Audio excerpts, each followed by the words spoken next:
Je vous rappelle que le visionnement de cette formation vidéo vous est offert gratuitement grâce à l'appui de nos commanditaires que nous remercions très chaleureusement, en particulier Croix-Bleue Médavie, sans qui cette formation n'aurait pu avoir lieu. Les vidéos et les présentations PowerPoint de nos conférenciers, ainsi que le manuel intitulé « Les médicaments biologiques au Canada » sont matière à une auto-évaluation en ligne donnant droit à 5 UFC en assurance collective. La documentation et les modalités d'inscription sont détaillées dans le programme. Comme seconde conférencière au programme, vous aurez reconnu Mme Joanne Brosseau qui a développé une expertise pratique se rapportant à la gestion efficace des médicaments dans les régimes privés d'assurance collective. Joanne a œuvré dans le domaine des ventes, de la recherche de marché ainsi que du développement de produits et d'affaires dans l'industrie pharmaceutique, les services bancaires et la gestion électronique des médicaments. De 2001 à 2014, elle a dirigé la stratégie nationale de gestion des médicaments chez Aon Hewitt et Mercer et a implanté des stratégies novatrices et personnalisées pour les clients en assurance collective. Propriétaire de consultation ConsultMed depuis 2015, elle détient un permis de conseillère en régime d'assurance collective et aide les conseillers, promoteurs et manufacturiers pharmaceutiques à mieux comprendre l'assurance médicaments et à optimiser la gestion des régimes. Son objectif est d'améliorer les compétences de ses clients et d'accroître le retour sur l'investissement en assurance médicaments. Son sujet est présenté dans 2 capsules vidéo de plus ou moins 20 minutes, dont voici le titre de la capsule numéro 4, « Stratégie qui freine l'utilisation optimale des biosimilaires ». Accueillons sans plus tarder Mme Joanne Brosseau. Bonjour, merci de participer à cette capsule 4 qui a pour objectif de vous faire comprendre quelles sont les stratégies qui freinent l'utilisation des biosimilaires. Si vous avez visionné les capsules 1 à 3, vous comprenez maintenant ce que sont les biosimilaires. Vous avez compris un certain nombre des stratégies qui limitent leur utilisation et j'espère que vous acquiescez aussi avec le fait qu'un biosimilaire est tout aussi efficace et sécuritaire qu'un médicament biologique. Pourquoi ça devrait vous intéresser? C'est parce que, vous voyez les statistiques, on a à peu près maintenant peut-être 7 ou 8 milliards de dollars dépensés pour des médicaments onéreux qui ne sont pas nécessairement des biologiques. Ça veut dire que s'il y a des biosimilaires 50 % moins chers, faites la projection, on pourrait sauver jusqu'à 4 milliards par année. Maintenant, à quelles conditions? À la condition qu'on prenne les moyens. Et c'est l'objectif de ma présentation. Le premier exemple qui nous vient en tête, c'est le Remicade. Pourquoi? Parce que ça a été pendant longtemps et ça demeure un des médicaments les plus coûteux parce qu'il est assez dispendieux, mais aussi parce qu'il y a un énorme volume d'utilisation. Alors, vous voyez qu'après l'introduction de biosimilaires 50 % moins chers, vous voyez les flèches. À partir de la ligne de 2015, vous voyez que Remicade a continué d'accroître ses ventes en dépit du fait qu'il y avait 2 biosimilaires 50 % moins chers. Et vous voyez la petite flèche qui pointe vers le bas. Pour ce qui est d'Inflectra et de Renflexic, on n'a à peu près pas de croissance des coûts. Alors, dans tout autre domaine, je vous dirais, vous pouvez avoir un produit 50 % moins cher, probablement que l'original serait plus vendu et que tout le monde se ruerait sur la copie moins chère. Et pourtant, ce n'est pas le cas au niveau des médicaments. Pour quelles raisons? Alors, la première, c'est les ententes secrètes entre manufacturiers et gouvernement. Il faut comprendre qu'il y a quelques années, on a mis en place l'Alliance pan-canadienne pharmaceutique qui négocie des ententes avec les régimes publics. La RAMQ a joint sur le tard, mais maintenant, toutes les provinces font partie de l'Alliance et ils s'assoient avec les manufacturiers, beaucoup de manufacturiers génériques, mais aussi d'originaux, pour négocier des ententes pour l'ensemble des régimes publics. Le drame, effectivement, c'est que pour ce qui est des régimes privés, les assureurs ne se sont pas mobilisés ou on n'a pas voulu leur présence à la même table, de sorte que l'Alliance pan-canadienne pharmaceutique a des bénéfices uniquement pour les régimes publics. Malgré tout ça aussi, il y a l'INES qui fait des recommandations sur l'ajout de nouveaux médicaments au formulaire obligatoire dans le cadre du régime général d'assurance médicaments au Québec. Moi, je suis les ajouts à chaque mois et je peux vous dire que dans les dernières années, il y a plus de 50 % des médicaments qui sont ajoutés à la liste régulière et d'exception que la RAMQ vous impose par extension, qui ont fait l'objet de ce qu'on appelle une atténuation du fardeau économique. Ce que ça veut dire, c'est qu'au prix soumis par le manufacturier, l'INES ne recommande pas l'ajout.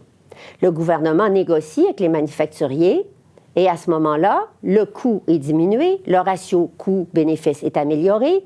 Et à ce moment-là, la RAMQ décide de l'ajouter au formulaire de médicaments. Vous aurez deviné que le problème, c'est que nous, on a l'obligation d'y couvrir, mais on n'a pas bénéficié des ententes de rabais volume payées au gouvernement. La question que je pose souvent et à laquelle je n'ai pas de réponse, quand le gouvernement s'assoit avec les manufacturiers, est-ce qu'il va chercher des rabais sur la totalité des ventes du manufacturier ou uniquement les ventes qui sont réalisées auprès des assurés de la RAMQ? On l'ignore.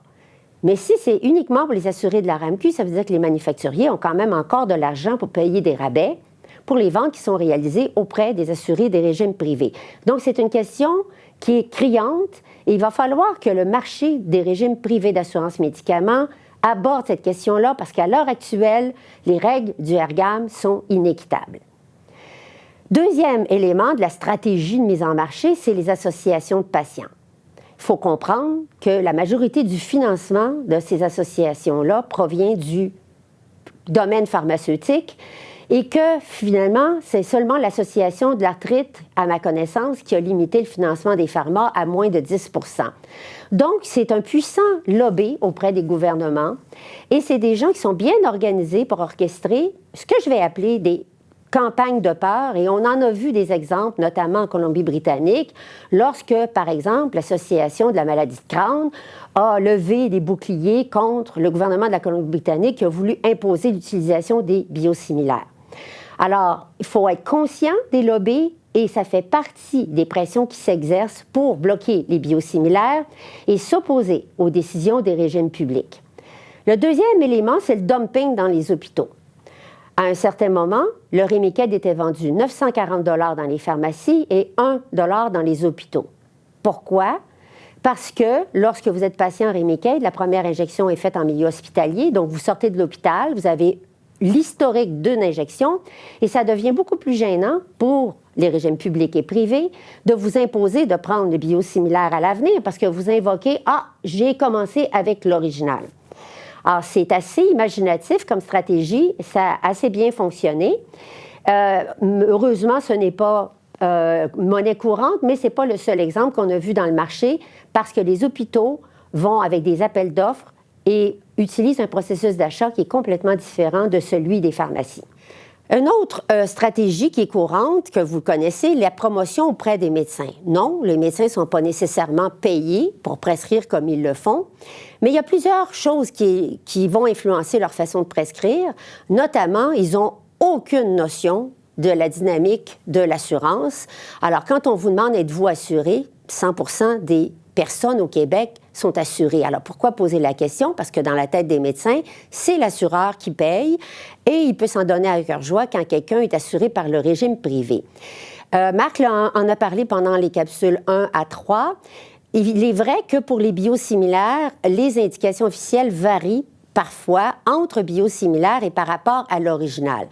Mais il faut bien comprendre que ce sont des différences qui s'estompent dans le temps. Donc, même si c'est un argument que les médecins pourraient invoquer pour dire c'est compliqué de prescrire un biosimilaire, après 1 ou 2 ans, c'est plus une raison valable.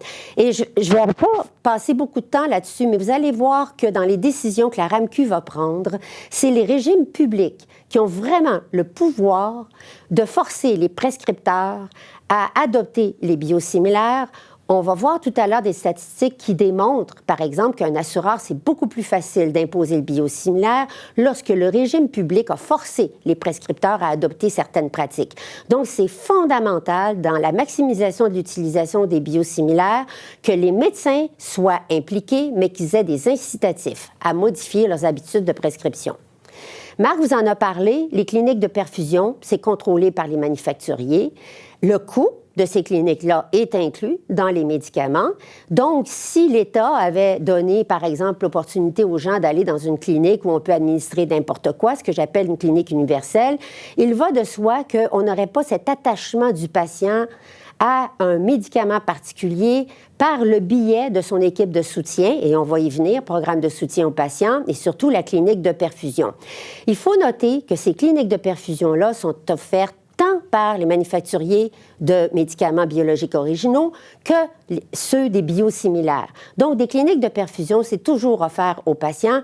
Maintenant, Marc vous en a parlé, à partir du moment où une compagnie a un original biologique, et, c'est le cas de Remicade prochainement, son propre biosimilaire, est-ce qu'elle aura des cliniques différentes ou qu'elle utilisera justement l'argument « utiliser mon biosimilaire plutôt que les deux autres » parce que le patient n'aura pas besoin de changer de clinique de perfusion. Donc, ça, c'est un exemple d'avantage concurrentiel qu'on peut utiliser à partir des cliniques de perfusion. Une autre stratégie de mise en marché, c'est les remboursements des montants de coassurance aux assurés.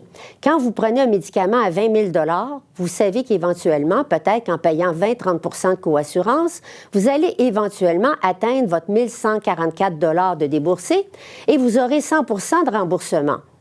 Le problème, c'est quand tous les systèmes des assureurs programment ce déboursé, que vous obtenez 100 de remboursement, mais que dans les faits, une compagnie vous a remboursé la totalité de votre coassurance. Ça veut dire quoi? Ça veut dire qu'il y a un certain nombre d'assurés dans les systèmes qui n'ont jamais payé 1 144, mais qui bénéficient de 100 de remboursement sur l'ensemble des médicaments assujettis au maximum annuel de déboursé. Est-ce que ça a un impact sur vos coûts? Absolument, parce qu'à partir du moment où des gens qui n'ont pas atteint véritablement le déboursé atteignent un 100 de remboursement, vous augmentez le nombre de personnes qui bénéficient de ce 100 %-là, mais vous entrez dans des paramètres qui sont décidés par les promoteurs, gérés par les assureurs, et pour éviter ça, il y a une clause dont on parlera, la 80.2, qui pourrait interdire ça. Mais je pense que les gens ne réalisent pas à quel point, dans un régime, on a de ce type d'individus. Je vous donne aussi un exemple, Gilenya, par exemple, ou Humira. Ces deux programmes qui, je le sais, remboursent les coassurances aux assurés. Gilenya, vous prenez une capsule à 86 $ pour l'original versus 21 $. Ça veut dire 2 000 $ par mois versus 500 $ par mois. Pour le régime, ça veut dire que le traitement annuel de Gilenya passe de 33 000 $ à 8 000 $. Ça veut dire que chaque fois que dans les régimes de vos clients, vous voyez des transactions de Gilenya, imaginez, l'économie potentielle est de 25 000 $ par assuré. Mais pensez-vous que les assurés vont être ouverts à prendre le générique alors que je viens de vous décrire le bénéfice qu'ils retirent de se faire rembourser la totalité de leur montant de coassurance?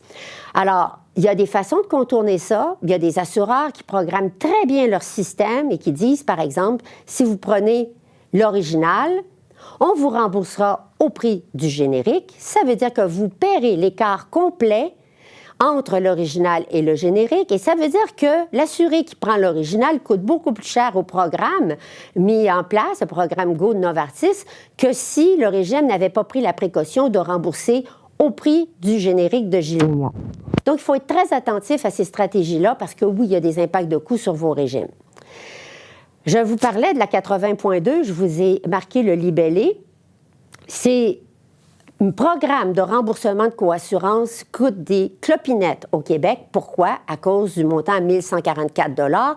Dans les autres provinces où il n'y a pas de maximum de déboursés, il est vrai que le manufacturier peut se ramasser avec des sommes considérables au niveau du remboursement d'assurance. Et ce qui m'a toujours choqué aussi, outre le fait que ça nous passe sous le nez à travers les systèmes d'adjudication, c'est aussi le fait qu'on donne de l'argent aux assurés qui sont en bout de ligne responsables seulement pour une petite partie de leurs dépenses, maximum 1 144, alors que s'ils ont de l'argent à donner, des 30 et des 40 000 $ de subventions dans les autres provinces, est-ce que les manufacturiers seraient plus avisés de vous donner, vous, des compensations monétaires lorsqu'on utilise leurs produits? Alors, il me tarde que le gouvernement adopte la clause 80.2, premier alinéa, qui n'est pas en vigueur, à cause des lobbies exercés probablement par les manufacturiers pharmaceutiques, alors qu'il serait tellement simple d'adopter l'article qui interdirait la pratique de rembourser quelque montant que ce soit à quelqu'un dont la transaction a été remboursée en tout ou en partie par un assureur public ou privé. Une autre stratégie, je vous en avais parlé, programme de soutien aux patients qui est étroitement lié aux cliniques de perfusion. Je ne m'y attarderai pas beaucoup parce que je pense que Marc a bien couvert le sujet. Ça reste que c'est offert, comme je vous le disais, par les manufacturiers d'originaux et de biosimilaires. Il y a des côtés positifs. Ça facilite le remboursement par l'assureur et ça, le médecin est préoccupé par ça. Il y a de l'enseignement à l'utilisation. Il y a un suivi par l'infirmière qui a certainement une incidence positive, les études démontrant que ça réduit notamment de 72 la probabilité d'abandon du traitement. Et aussi, le médecin est fort aise de savoir que la cédule de traitement et les tests en laboratoire, tout ça va être pris en charge par le programme. Donc oui, il y a des avantages au programme de soutien de patients. Là où moi, j'ai un peu plus de, mettons, une petite gêne, c'est à partir du moment où ça crée chez les patients une résistance au changement. Donc, même quand le patient ne répond plus parce qu'on a augmenté la dose, on a augmenté la fréquence, le médecin et le patient ne veulent pas changer de médication. Il y a un dirigisme qui s'effectue, Marc vous en a parlé, à des pharmacies spécialisées. Le pharmacien du patient ne voit même plus passer l'ordonnance et ce n'est pas négligeable. On a estimé que 5 médicaments les plus coûteux se ramassent 38 des ordonnances dans 5 pharmacies au Québec. Alors, vous pouvez imaginer qu'il n'y a pas eu de négociation pour contraindre les pharmaciens à donner des honoraires raisonnables. Donc, la loi interdit le dirigisme, et ça, c'est un exemple patent de dirigisme. Et l'Ordre des pharmaciens commence à s'attaquer nommément aux 5 pharmaciens qui, on le sait, se partagent la business fort lucrative de ces médecins, de ces médicaments. Et comme je le disais, la pharmacie régulière ne voit même plus l'ordonnance du patient. Alors même la QPP, l'Association des pharmaciens, invoque qu'on devrait avoir un dossier complet dans les pharmacies. Donc cette pratique-là va à l'encontre de tout ce qui est logique de faire dans l'accompagnement d'un patient. Il y a aussi, j'ai lu récemment que TELUS disait, avec l'autorisation préalable électronique, que ça pouvait permettre que le médecin soit en charge de l'autorisation préalable, ce à quoi moi, personnellement, je m'oppose, parce que l'autorisation préalable, c'est le seul contrôle que vous avez sur les médicaments d'exception qui vous sont imposés dans le cadre du régime général d'assurance médicaments. Alors, imaginez, comme Canadavie et Innomar, Innomar est une compagnie payée par les pharmas pour assurer un réseau de distribution et maximiser les ventes pour un manufacturier. Alors, comment on peut confier cette tâche-là à un fournisseur qui est en conflit d'intérêts? Alors, j'insiste sur l'importance que vous demandiez aux assureurs quelles sont les pratiques en matière d'autorisation préalable et de conserver une indépendance à cet égard-là. Accessa, lorsque la QPP a vu justement que 38 des médicaments les plus coûteux allaient dans 5 pharmacies, s'est dit « on va offrir des services de gestion, de programmes de soutien aux patients ». Les plus cyniques me diront « j'ai pas plus confiance aux pharmaciens propriétaires qu'aux manufacturiers pharmaceutiques ». La question est, les programmes de soutien aux patients sont supposés maximiser l'utilisation d'un médicament et fidéliser le client. Comment est-ce que Accessa peut se présenter chez 2 manufacturiers qui sont des concurrents et dire « je vais faire le même travail pour toi et pour toi ». Alors, je ne sais pas si ça va lever de terre, mais moi, ce qui me titille dans le fait que les pharmaciens propriétaires ont créé une compagnie pour gérer les programmes de soutien aux patients, c'est les commentaires qu'ils ont fait dans un bulletin aux pharmaciens propriétaires qui étaient « aider à développer de nouvelles sources de revenus, bonifier votre offre de services en créant de nouvelles opportunités, établir une structure de tarification ». Et on le sait, ils ont visité quand même un certain nombre de manufacturiers pharmaceutiques pour leur vendre leurs services. Alors, la question de gestion des programmes de soutien aux patients, vous le voyez, ça fait l'objet de beaucoup de convoitises et il faut être, je pense, plus vigilant dans la nature du lien qui attache le patient à un médicament et un manufacturier. Une autre stratégie dont vous avez beaucoup entendu parler, on parle des rabais payés par les manufacturiers aux assureurs. Alors, d'entrée de jeu, à ce jour, il y a 2 compagnies qui ont refusé, il y a SSQ et Green Shield. Les autres ont tous conclu des ententes de rabais avec les manufacturiers. Il y a une association d'assureurs, comme vous le savez, qui est CLHAE ou la CAP au Québec, qui aurait bien voulu être à la table de négociation, comme je vous le disais, de l'association pan-canadienne. Mais il faut se demander, à partir du moment où les assureurs font de l'argent avec les rabais, et c'est ce qu'on va essayer de déterminer, est-ce qu'ils ont vraiment intérêt à s'asseoir à la même table et négocier des rabais pour l'ensemble de l'industrie? L'autre chose qui me fatigue avec les ententes de rabais, c'est que c'est des ententes secrètes. Alors, c'est absolument impossible de savoir combien d'argent l'assureur reçoit. et la façon dont les fameux rabais sont redistribués aux clients, puisque c'est leur volume d'achat en bout de ligne qui est utilisé à des fins de négociation des rabais. La RAMQ fait ça aussi. Et elle négocie des ententes de rabais. On ne sait pas de quelle nature ils sont. Sauf que la SCAMQ, elle, mutualise les frais pour les régimes privés. S'il y a des ententes secrètes, on dit « Ah, mais quand vous rapportez vos coûts à la SCAMQ, ça doit être net de rabais. » La question que je pose, si tout est secret, comment faisons-nous pour savoir si l'assureur a vraiment réclamé et déclaré ses coûts à la SCAMQ net de rabais? Les assureurs qui signent des ententes de rabais, et comme je vous le dis, c'est la majorité à part d'eux, me disent « Joanne, on fait ça, pas de gaieté de cœur. On le fait parce qu'on dit aux manufacturiers, si tu ne me donnes pas des rabais, je vais instaurer des contrôles. Exemple, je vais forcer l'utilisation du biosimilaire ou je vais limiter le remboursement à des médicaments qui coûtent moins cher. » Maintenant, si les rabais passent dans le pool interne, la question que je pose, c'est dans ce cas-là, comment ça se fait qu'on ne voit pas de réduction de la prime en commun, en théorie, pour tous? Et même ça, ça me fatigue. En admettant qu'un assureur ait vraiment touché la différence réelle de prix entre l'original et le biosimilaire, si on met tout ça dans un pot, qu'advient-il si vous avez payé 2 millions de ce médicament-là et vous en avez payé 0?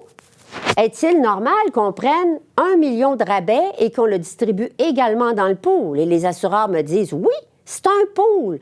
Alors, on fait une mise en commun.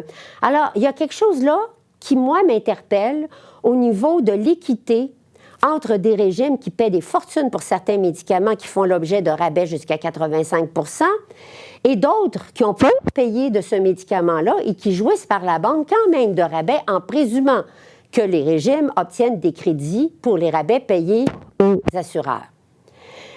Évidemment, je vais passer très rapidement, mais dans un contexte où tout le monde est payé au pourcentage, est-ce que les conseillers ont intérêt à voir la lumière dans tout ce qui se passe au niveau des rabais, alors qu'en théorie, ça réduit les coûts et les primes?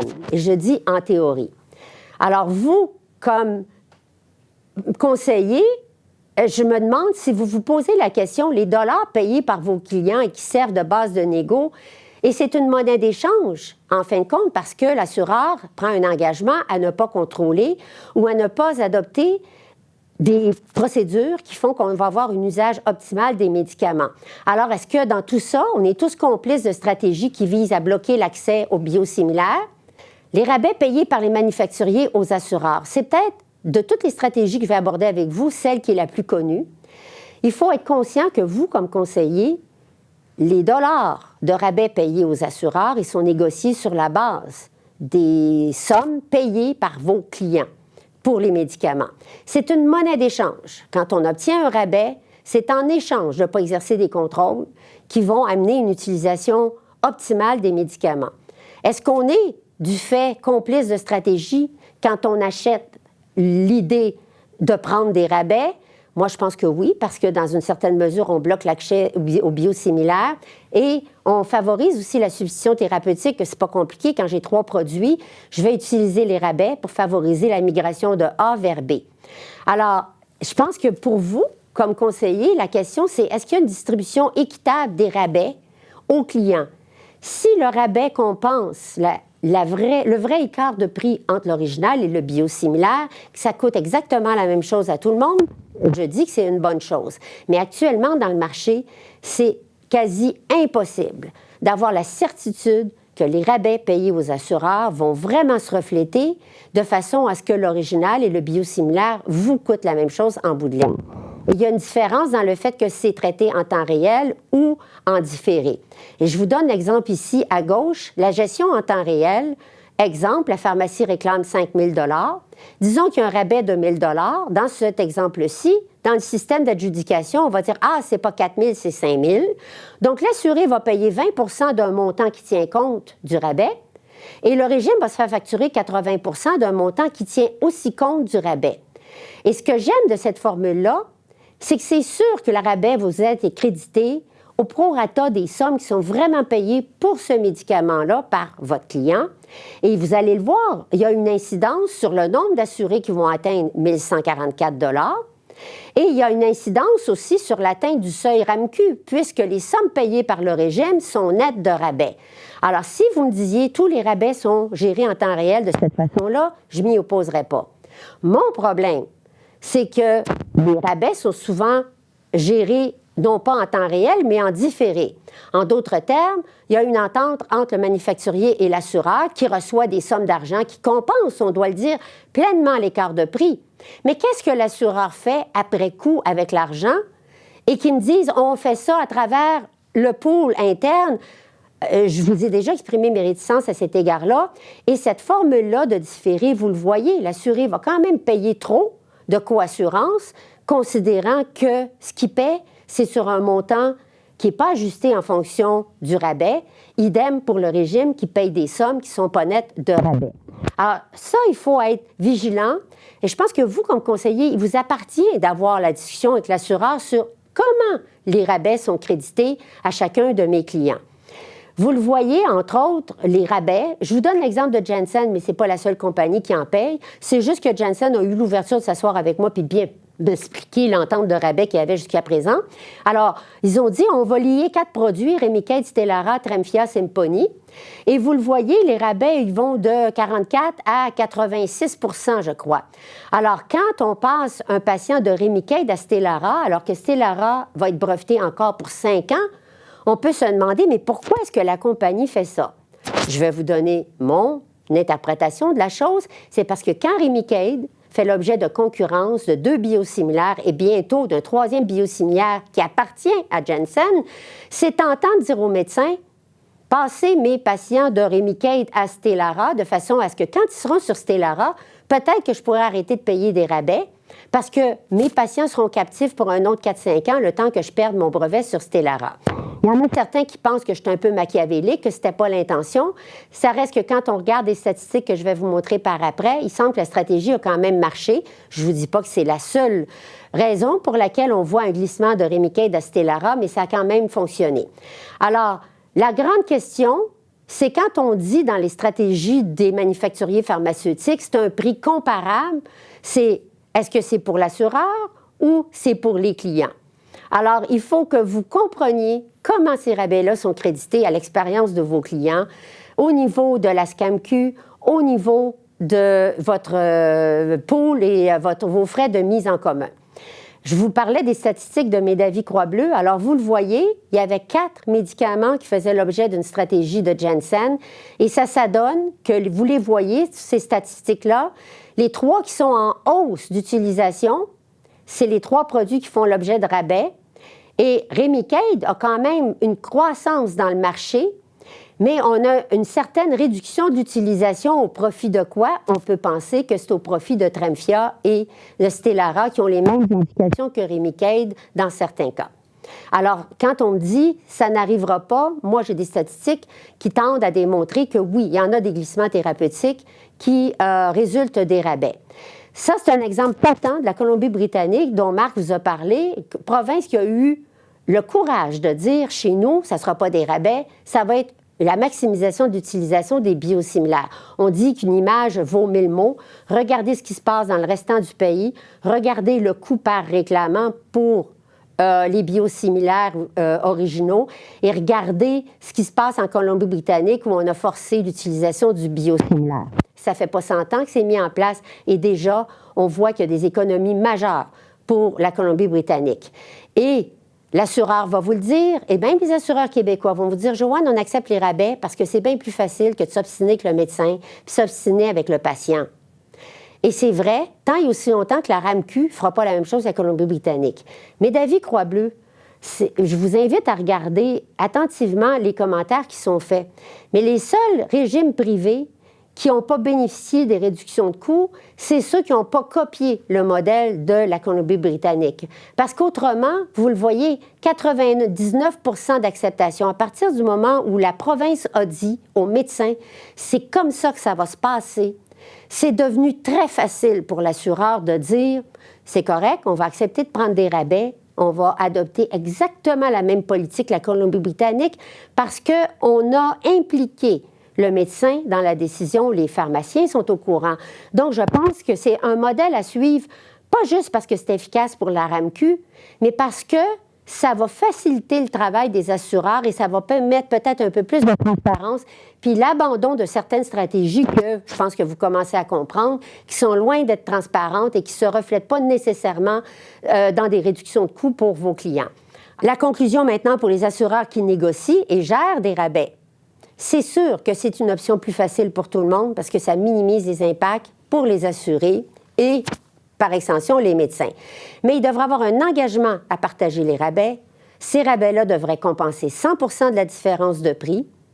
Et actuellement, on le sait, l'arrangement financier va influencer le partage des rabais. Vous devez en être conscient.